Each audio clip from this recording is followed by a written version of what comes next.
আপনার টাকা আছে, আপনার বন্ধু আপনার কাছে আসবে, আপনার গাড়ি আছে, আপনার বান্ধবী আপনার কাছে আসবে, আপনার ধন সম্পদ আছে, সমাজের প্রত্যেকটা মানুষ আপনার কাছে আসবে।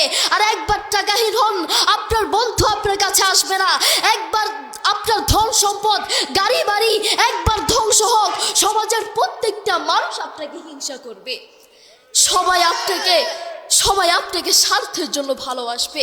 শুধু স্বার্থহীন মানুষ হলো আপনার মা এবং বাবা। আপনার মা আপনাকে সব থেকে বেশি ভালোবাসেন। বিশ্বাস করুন, আপনার মা আপনাকে সব থেকে বেশি ভালোবাসেন।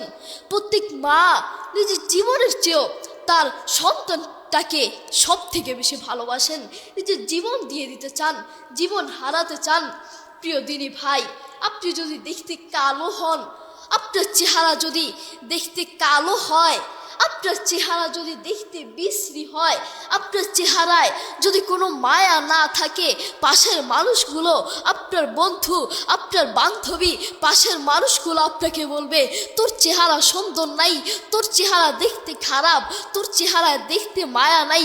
কিন্তু আপনার মা বলবে আপনার চেহারা সুন্দর। সেই মায়ের সাথে আপনি খারাপ ব্যবহার করছেন, সেই মাকেই আপনি ঘর থেকে বের করে দিচ্ছেন, সেই মাকেই আপনি বৃদ্ধাশ্রমে পাঠিয়ে দিচ্ছেন। সেই মায়ের প্রতি আপনার কোনো টান নাই, সেই বাবার প্রতি আপনার কোনো টান নাই। আপনার টান হচ্ছে ওই বন্ধুর জন্য। সেই বন্ধুকে আপনি মিস করছেন, সেই বান্ধবীকে আপনি মিস করছেন।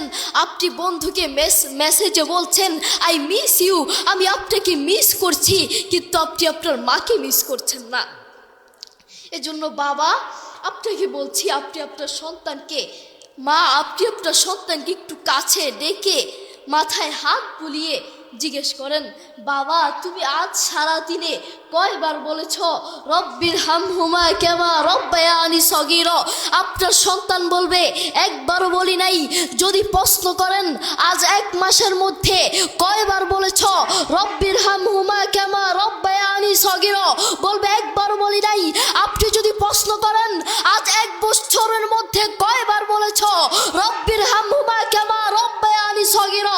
এমনও অযোগ্য সন্তান আছে, এমনও নাফরমান সন্তান আছে, যদি প্রশ্ন করেন আজ এক বছরের মধ্যে কয়বার বলেছ, বলবে একবার বলি না। ঠিক কিনা? এজন্য বাবা আপনাকে বলছি, আপনাকে অনুরোধ করে বলছি, আপনি আপনার সন্তানকে মাদ্রাসা পড়ালেখা করান। আপনার স্বপ্ন কি? আপনার সন্তানকে স্কুলে পড়ালেখা করিয়ে বড় ডাক্তার বানাবেন, বড় ইঞ্জিনিয়ার বানাবেন, বড় অফিসার বানাবেন, বড় বিজনেসম্যান বানাবেন। আপনি বাংলাদেশের বৃদ্ধাশ্রমগুলোতে যান, সেই বৃদ্ধাশ্রমে বড় বড় ডাক্তারের মা বাপকে পাওয়া যায়, বড় বড় অফিসারের মা বাপকে পাওয়া যায়, বড় বড় ইঞ্জিনিয়ারের মা বাপকে পাওয়া যায়। কিন্তু আলহামদুলিল্লাহ কোনো বৃদ্ধাশ্রমে দিনদারওয়ালা নবীর হাদিসওয়ালার মা পাওয়া যায় না। ঠিক কিনা? সারা বিশ্বের কোনো বৃদ্ধাশ্রম, সারা বাংলার কোনো বৃদ্ধাশ্রমে একজন আলেমের মা আর বাবাকে খুঁজে পাওয়া যাবে না। আপনি যদি আপনার সন্তানকে দিয়ে শান্তি পেতে চান, সন্তান দিয়ে যদি শান্তি পেতে চান, আল্লাহর কসম করে বলছি, সন্তান দিয়ে যদি শান্তি পেতে চান, দ্বীন আর ইসলাম শিখানো ছাড়া বিকল্প কোনো রাস্তা নেই। সত্যিকার অর্থে যারা দ্বীন আর ইসলাম বুঝবে তারা দুনিয়া হারাতে রাজি থাকবে, মা বাপকে নিজের কাছ থেকে আলাদা করতে চাইবে না। ঠিক কিনা? এজন্য বাবা আপনাকে অনুরোধ করে বলছি, মা আপনাকে অনুরোধ করে বলছি, আপনি আপনার সন্তানকে মাদ্রাসায় পড়ালেখা করান। আপনি যদি সুখে শান্তিতে থাকতে চান, আপনি যদি সারা জীবন সুখে শান্তিতে থাকতে চান, আপনার সন্তানকে মাদ্রাসায় পড়ালেখা করান।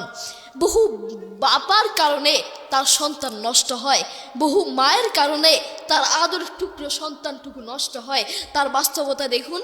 আমি আমার বাবার সাথে কুমিল্লা একটা মসজিদে গিয়েছিলাম।